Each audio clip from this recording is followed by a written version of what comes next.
मैंने आपसे पहले ही कहा कि मूर्ख होने में फायदा बहुत है, क्योंकि मूर्खों को कंफ्यूजन कभी नहीं होता है। जो जितना बड़ा मूर्ख उतना बड़ा क्लियर हर चीज में। तो मूर्खता और स्पष्टता में बड़ा गहरा संबंध है।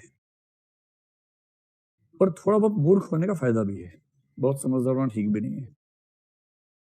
आपको हर चीज में कंफ्यूजन हो तो जिएंगे कैसे भाई? थोड़ी क्लैरिटी होनी चाहिए। जैसे राष्ट्र का मामला है, आपने खर्चे का, राष्ट्र के बारे में कोई बात नहीं होगी, राष्ट्र प्रेम से बड़ा कोई मूल्य नहीं है, बात खत्म। क्लैरिटी है ना भाई? सारी बात ठीक है, हिंदुस्तान पाकिस्तान सब ठीक है, किंतु हिंदू हिंदू होता है, बस। ये जो क्लैरिटी है, इसका अपना सुख है।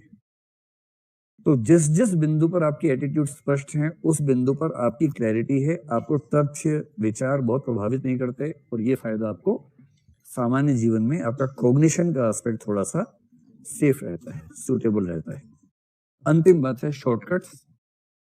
शॉर्टकट्स फॉर डिसीजन मेकिंग, निर्णय की प्रक्रिया में आसानी या छोटे रास्ते, डिसीजन मेकिंग। ये बेसिकली क्या लिखा हुआ है? ये वाला, ये लिखा हुआ है सिंधु घाटी की लिपि में, अंडरस्टैंडिंग, क्लैरिटी ऑफ अंडरस्टैंडिंग, समझने की स्पष्टता। ठीक है। तीसरा है शॉर्टकट फॉर डिसीजन मेकिंग। और शॉर्टकट फॉर डिसीजन मेकिंग दरअसल यही चीज होती है, ह्यूरिस्टिक थिंकिंग प्रोसेस या ह्यूरिस्टिक प्रोसेसिंग, यही चीज है। जिसके पास शॉर्टकट्स हैं उसका जीवन आसान है, और एटीट्यूड्स क्या करते हैं? शॉर्टकट्स दे देते हैं। जैसे मान लीजिए किसी को ये पता है कि भाई मुसलमान लोग जो है ना अच्छे नहीं होते हैं, या इसका रिवर्स, किसी को ये पता है कि हिंदू लोग जो है ना अच्छे नहीं होते हैं, मुसलमान है उसको ऐसा लगता है। ये धारणा कितनी भी गलत हो, इससे इसकी एनर्जी बहुत सारी बच जाएगी। कि आप कॉलेज में पढ़ रहे थे, कोई व्यक्ति पसंद आया, आपने उससे पूछा भाई तुम्हारा नाम क्या है, उसने कहा तौसीफ अहमद, आपने कहा चलो फिर बाय बाय। एकदम क्लैरिटी है कि जैसे ही नाम मुसलमान का है, उससे आगे बात बढ़ानी ही नहीं, कितना ही अच्छा हो। So clear. और शबाना ने पूछा किसी से तुम्हारा नाम क्या है, उसने कहा पंडित संजीव शर्मा। चलो शर्मा मत, आगे जाओ, बात नहीं होगी, निकाह नहीं हो सकता आपका हमारा, क्योंकि उसको क्लैरिटी है कि मुसलमान से ही निकाह करेंगे, हिंदू से नहीं करेंगे। तो अच्छा हो चाहे बुरा हो, किंतु क्या होता है? शॉर्टकट्स डिसीजन मेकिंग है। फैसला हो गया तुरंत, वरना 6 महीने घिसटते उसके बाद फैसला करते, तुरंत फैसला हो गया। और शॉर्टकट्स होते कौन से हैं? जैसे किसी का एटीट्यूड है, अपने पेरेंट्स के प्रति बहुत लगाव है, कि मेरी मम्मी कहती थी, मेरे नाना जी कहते थे, है ये कहानी बिल्कुल सच्ची, मेरे नाना कहते थे। सुने वाला गीत आपने? एक बहुत प्रसिद्ध गीत हुआ एक जमाने में, शशि कपूर उसमें घोड़े पर बैठे नायिका को लेके चल रहे हैं पैदल।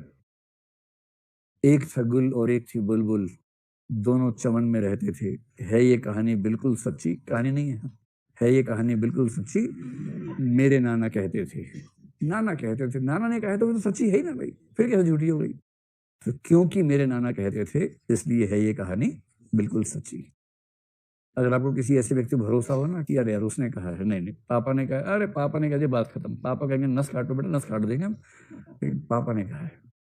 इससे क्या होगा? शॉर्टकट मिलेगा, और आपका कॉग्निटिव बेनिफिट सिर्फ इतना है, अनावश्यक सूचनाओं पर ध्यान नहीं जाता है, फैसले जल्दी होते हैं, दिमाग में कंफ्यूजन नहीं होता है। और आम आदमी को इतना ही चाहिए। जो ज्ञानी महात्मा लोग होते हैं ना, उनकी बात अलग है। आम आदमी को इतना ही चाहिए कि दिमाग में कंफ्यूजन ना हो, सीधे सीधे बातें पता हो। भगवान जी हैं, बात खत्म। हाँ है भगवान जी। कौन भगवान जी? हनुमान जी भगवान जी। हाँ ठीक है, फाइनल है, हनुमान जी भगवान जी है। उनसे ये नहीं पूछना कि फिर राम जी क्या है, अरे यार इतना मत पूछो, राम जी भी भगवान जी हैं। अच्छा फिर दोनों में संबंध क्या? दो भगवान हो गए तो? अरे यार छोड़ो ना ये सब बात, ये भगवान लोग आपस में देख लेंगे। हमारा काम इतना ही है कि मंगलवार को हनुमान जी की पूजा करनी है, और राम जी का किसी भी दिन चल जाएगा, हमें तो सिर्फ इतना पता है। सोमवार शिव जी का क्यों है, भगवान के सातों दिन का नहीं होते? अरे यार दिमाग मत लगाओ। शिव जी का सोमवार होता है, शास्त्रों में कहा है, बात खत्म। लिखा है ना गीता में? नहीं लिखा है? अरे लिखा है, बात खत्म करो यार। कब से सुन रहा हूँ गीता में लिखा है, पढ़ी थोड़ी ना गीता मैंने, लिखा है गीता में बस। ये है शॉर्टकट्स, इनसे जिंदगी हो जाती है बहुत खूबसूरत, बहुत आसान। इसको एंजॉय कीजिए, जिसको बोलते हैं आपकी भाषा में चिल मारो यार, चिल मारने का काम सबसे पहले कौन करता है? एटीट्यूड, संज्ञानात्मक फंक्शन।